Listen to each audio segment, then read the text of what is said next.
Okey. Assalamualaikum warahmatullahi wabarakatuh. Nama saya Muhammad Khairul Aiman dari grup grup apa? Satu. Grup satu. Okey. Saya wakili untuk tanya soalan kepada Encik Muhammad Izzat lah. Sebelum tu saya nak kita mukakan sesi soalan ni dengan bertanyakan tentang nama, latar belakang dengan boleh berada di tahap ni lah. Okey, silakan Encik Muhammad Izzat. Okey, Assalamualaikum. Nama saya Muhammad Izzat bin Hafizah. Okey. Latar belakang saya tinggal di Kuala Terengganu seperti dalam arti saya bagi sedikit biodata saya lah sebelum ni ke Cairo. Okey. Selepas saya habis zaman persaudaraan saya belajar di Politeknik Kuala Terengganu dalam kos kejuruteraan elektronik komunikasi. Okey, selepas habis zaman belajar saya diploma tu, saya bekerja di satu syarikat iaitu Terafila Sdn Bhd. Iaitu syarikat tu memang berkait dengan betul-betul berkait dengan komunikasi, iaitu maintenance public phone dan wifi under Celcom. So sedikit sebanyak dalam 1 tahun kot saya bekerja di syarikat tu, and then saya bekerja di satu syarikat lain iaitu FT Malaysia Sdn Bhd, iaitu satu syarikat global yang dia kata simpelnya saya ringkaskan syarikat yang buat wire harness kereta. Contoh kereta Proton, Pro 2, BMW dan sebagainya lah. Kalau kita tengok dalam kereta tu memang semua harness lah, maksudnya macam floor, IP semua tu lah. Okay. Tu saja untuk latar belakang saya. Okey. Untuk soalan pertama saya lah untuk tanya pasal etika ni, mengapakah kepimpinan etika penting dalam prestasi organisasi ni? Okey, dia macam ni. Bila kita duduk dalam satu organisasi lah, maksudnya tak kira lah organisasi ni besar ke kecil. So kepimpinan etika ni penting sebab dia akan kita macam mana dia akan lihat sesuatu benda kita nak buat tu, dia akan tengok dulu pada etika kepimpinan kita tu macam mana sebelum kita pergi ke next proses. So contohlah Cairo sendiri. Lepas ni akan jadi tak kira lah masuk sebagai technician ke engineer ke, tapi benda tu kita dah perlu ada dalam diri kita. So bila kita masuk dalam tempat tu, first kali apa yang perlu ada dalam diri kita tu, kita kena ada ciri-ciri kepimpinan etika tu. So maksudnya in case ada satu task untuk kita, so kita kena buat benda tu sungguh-sungguh dengan dengan apa yang kita orang kata untuk pimpin benda tu. Kita tak boleh orang kata buat sembarangan ikut suka hati. Contoh.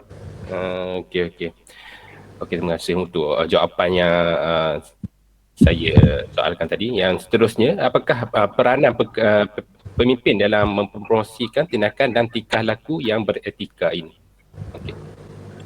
Okey, secara ringkas lah saya terangkan macam ni. Tingkah laku beretika ni, contohlah kita boleh ambil sebenarnya, kita tengok yang paling dekat sekali, contoh kat rumah kita dah. Paling simple dulu, kita tengok kat rumah kita macam mana mak ayah kita ajar kita cara mendidik sesuatu. Ayah kita sebagai pemimpin, kita adalah orang bawahan. Itu sebagai contoh. Okay, kita tengok macam mana mak ayah kita ajar kita buat sesuatu benda. Tak kira apa benda pun, dia akan pastikan kita buat benda tu dengan betul. Contohnya, dia mendidik kita untuk buat kerja sekolah. Kalau sama sekolah, kerja sekolah. Macam mana dia mendidik kita untuk buat sesuatu benda. Dan untuk menghasilkan kerja sekolah tu berkualiti dan betul. Tanpa uh, ibu bapa kita yang buat. Sama juga dekat kerja. Pemimpin dia tidak akan buat benda tu. Tapi dia akan tunjuk cara buat, cara yang betul untuk pastikan kualiti. Kualiti tu orang kata berkualiti lah. Betul-betul. Berkualiti tinggi. Dia tak akan biarkan kita just buat-buat je. Sebab sama juga kalau macam sebab benda ni kalau bila kita duduk dalam satu organisasi besar, sebab saya sekarang ni duduk dekat Active. So Active ni adalah satu company global. So di mana-mana negara boleh katakan memang ada. Tak semua tapi ada, contoh macam Jepun ke US, Korea, Indo. Memang ada syarikat ni. So kita orang kata bukan setakat kualiti untuk jaga nama syarikat saja, tapi kualiti tu untuk benda kita buat satu benda tu. Contoh saya memang buat wayar harness. So syarikat wayar harness ni sebenarnya dia banyak isi penting dalam wayar harness tu. Dia ibarat kalau manusia, dia ibarat urat saraf kita lah. Betul-betul. So, in case satu benda tu tak ada kualiti, so barangkali yang berlaku aksiden ke apa ke memang akan terjadilah. So benda tu lah sebenarnya yang paling penting. Sebab tu pemimpin kena tunjuk benda tu paling yang terbaik lah. Okey, saya ada satu soalan. Apakah faedah kepada organisasi dan kaki tangan apabila seseorang pemimpin komited terhadap etika? Okey, macam ni. Bila kita duduk dalam satu organisasi yang, kalau yang saya ni kira besar lah organisasi ni. Okey. Apabila pemimpin ni dia buat satu benda yang ada etika dia, so pada kaki tangan ni kita akan dapat orang kata positif punya benda lah. So contoh yang simple saya bagi tahu.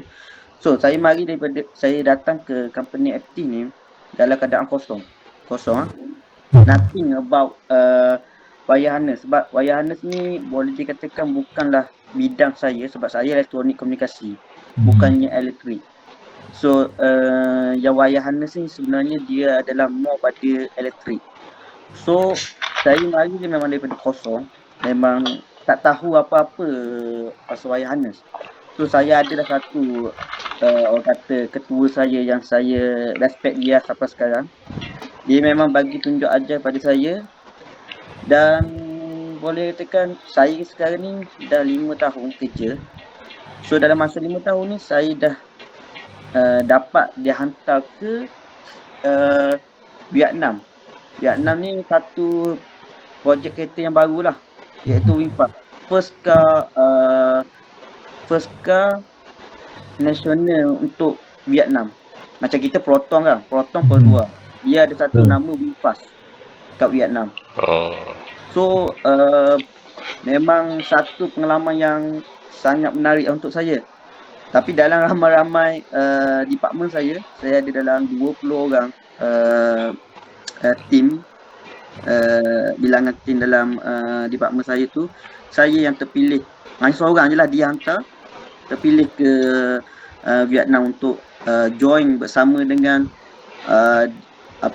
dia panggil tim BMW. Sebab kereta VinFast ni dia bersama dengan BMW, dia joint venture bersama untuk create satu kereta lah.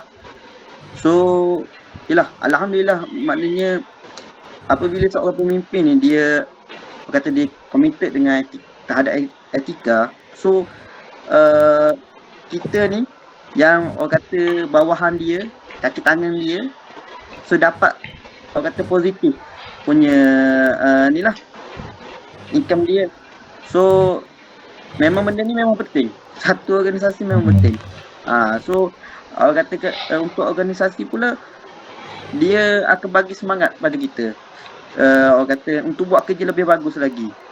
Untuk buat next, untuk orang kata in case kalau ada satu benda yang baru kita belum belajar, kita buat lebih yang terbaik lagi. Sebab untuk tiga ni lah, Aero, Amirul dengan Awad ni, so setiap kali projek baru masuk, dia bukanlah benda yang sama. So pemimpin perlu ambil satu orang kata action yang terbaik untuk handle benda tu dan tunjuk pada kaki tangan bawahan benda ni boleh buat walaupun benda baru, benda kita tak pernah tengok lagi. So mungkin saya tak perlu tunjuk contoh yang orang kata terlalu detail, mungkin saudara pun tak tahulah mana kata detail kan. Cuma contoh kita beli kereta baru lah, senang cakap. Kereta baru, salesman mesti dia kena tunjuk yang the best punya function kan. Kereta ni kereta sekarang pun bukanlah sama macam kereta yang dulu yang nothing about electronic dalam dia kan. So macam tu lah contoh dia untuk orang kata jelaskan benda tu lebih baik. Sebab tu lah pemimpin ni memang kena tunjuk satu benda yang paling baik lah. Okay, tu je. Okay. Seterusnya saya ada beberapa soalan nak tanya tentang Encik, iaitu dalam pekerjaan. Yang pertama ialah bilakah Encik tahu bahawa Encik mahukan pekerjaan ini? Okay. Yang starting. Okay, macam ni. Saya ada satu matlamat dalam diri saya. Saya akan orang kata dalam hidup saya ni saya akan cuba beberapa kerja sahaja. Bukanlah saya ni jenis orang kata lompat kerja, tak. Cuma saya nak satu kaca kerja tu orang kata yang the best untuk saya, yang belum saya tengok. So macam kalau kita kerja yang Malaysia punya saja, so kita tak akan orang kata berkembang. So kita tak akan tengok kaca yang negara luar. Kita akan tengok pada yang dalam Malaysia je. Sama juga macam orang kata kita kena travel. Why kena travel? Travel tu orang kata nak tengok kaca luar. Bukan setakat tengok tapi kita belajar. Sebab saya kerja yang global ni pun kita biasa new project kita akan dapat support daripada India atau China untuk datang join bersama kita. So orang kata kita akan communicate bersama. Mungkin benda kita sampaikan memang biasalah kalau dalam kerja memang bukan orang kata kita communicate tu dia terus faham cara kita kerja, cara dia kerja. So bila kita combine benda tu memang kita akan dapat result yang the best lah. Betul. Okay Encik, soalan seterusnya daripada saya ialah kesalahan kerja apa yang memberi Encik pelajaran terbesar? Maksudnya Jadi orang kata yelah, manusia memang tak lari daripada buat salah kan, tapi kita cuba yang terbaik lah daripada buat salah. Okay, satu saya masih ingat lah benda ni sebenarnya saya tak tahu saya akan dihantar ke Vietnam. So saya adalah satu buat, saya kata macam benda ni tak apa kot, aku buat macam ni macam okey je kot. Tapi sampai sana yang ni lah yang kena baiki. yang kena masuk dalam kereta, yang kena nyoba kereta, bukan bawah lah, bawah dashboard. So satu orang kata benda yang agak suka lah sebab dia dah attach pada body kereta. So kita minta tim dia buka dashboard semua. Kita tak boleh buka habis lah. So kita kena menyorok bawah, suluh dengan lampu. So kita kena baikilah apa yang rosak tu sebab dia first car dia akan detect lah, dia akan cari apa lah yang kesalahan tu. Itulah. Baiklah Encik Izzat, saya ada soalan tentang nasihat lah daripada Encik Izzat. Okay, soalan pertama adalah bagaimana Encik membezakan diri Encik daripada orang lain yang mahukan pekerjaan sama? Maksudnya daripada melakukan pekerjaan yang sama. Maksudnya kita macam bersaing dengan orang lain. Oh, macam ni. Okey. Biasanya kalau kat tempat kerja, kita akan ada team lah. Kalau projek yang besar, kita akan ada team. Okay. So, benda biasanya task yang sama. Tapi pada diri kita, macam mana kita nak handle task tu? So, kita nak tunggu orang suap ataupun kita nak suap sendiri ataupun kita nak pergi cari makan sendiri dah suap. So biasanya sebab kita bila buat kerja, kalau kita tunggu orang suap kat kita, suruh buat benda tu, so sampai satu masa ketua kita ataupun pemimpin kita akan fed up, maksudnya bosan, boring dengan kita. Orang kata bagi tahu sekali, buat sekali, macam tu. So apabila kita bekerja ni, kita orang kata kena berdikari sendiri, cari benda tu. Orang kata kita usaha dulu sampai last kali tak boleh baru kita tanya. Bukan tanya, maksudnya kita minta tolong, pertolongan daripada pemimpin kita, daripada ketua kita. So tu cara yang orang kata nak membezakan daripada orang lain. Kadang-kadang kalau kita tengok orang lain memang tunggu je. So why not kita at one daripada dia, kita buat action kita sendiri, kita pergi tanya, orang kata tanya dulu yang berkaitan, lepas tu baru tanya bos kalau tak ada orang yang tolong kita. Okeylah, yang tu. Okey. Soalan seterusnya, apakah nasihat kerjaya terbaik yang pernah Encik terima? Maksudnya macam contoh ada senior bagi nasihat kepada Encik. Macam mana? Yang maksudnya macam nasihat yang terbaik yang pernah Encik terima daripada macam orang-orang lama, maksudnya senior lah. Satu je. Dia nasihatnya macam ni je dalam kerja. Bila pemimpin kita suruh buat kerja, satu arahan, satu task yang dibagi kat kita, boleh ke tak boleh kita buat benda tu, kita kena jawab boleh. Itu adalah yang paling orang kata jawapan yang bos kita dah tahu. Sebenarnya tak boleh buat ni, tapi tak apalah, aku nak suruh dia buat. Tapi bila kita jawab boleh, kita ada confidence. So benda tu orang kata akan nampak kita ni ada keyakinan diri. Kita yakin benda tu boleh buat walaupun kalau logiknya tak boleh buat. So benda tu yang saya sentiasa simpan.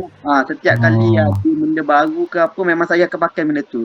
Apa-apa pun saya akan cuba buat dulu. Takkan saya mengaku kalah, kata tak boleh lah, tak boleh. Tak boleh bos, tak boleh. Tak ada. Saya akan jawab, okey bos, saya cuba buat dulu.